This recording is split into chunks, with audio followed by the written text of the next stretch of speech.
দক্ষিণ কোরিয়ায় বিশ্ব শান্তি সম্মেলনে ভারতীয় শান্তি বার্তা পৌঁছে দিলেন কলকাতার শিল্পী স্বাতী ঘোষ। কলকাতার চিত্রশিল্পী স্বাতী ঘোষ দক্ষিণ কোরিয়ার সিউলে অনুষ্ঠিত 18তম বিশ্ব শান্তি সম্মেলনে শিল্প এবং শিক্ষার মাধ্যমে শান্তির বার্তা পৌঁছে দিয়ে গর্বিত করলেন ভারতকে। 16 থেকে 20 সেপ্টেম্বর পর্যন্ত চেংজু শহরে আয়োজিত আন্তর্জাতিক সম্মেলনের আয়োজন করে আন্তর্জাতিক সংস্থা heavenly culture world piece and restoration of light সহযোগী সংগঠন হিসেবে অংশ নেয় ইন্টারন্যাশনাল ওমেন পিস গ্রুপ এবং ইন্টারন্যাশনাল ইউথ পিস গ্রুপ। বিশ্বজুড়ে 770 জনেরও বেশি প্রতিনিধি, রাষ্ট্র প্রধানমন্ত্রী, সাংসদ, স্পিকার, আধ্যাত্মিক নেতা, নারী এবং যুব সংগঠনের সদস্যরা এই মহাসম্মেলনে অংশ নেন।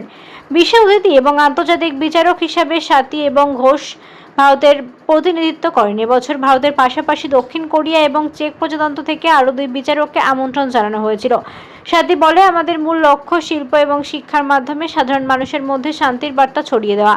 ভবিষ্যৎ প্রজন্মকে শান্তি এবং সম্প্রীতির মূল্যবোধ শেখানোর মাধ্যমে নারীরা বিশ্বকে নেতৃত্ব দিতে পারে।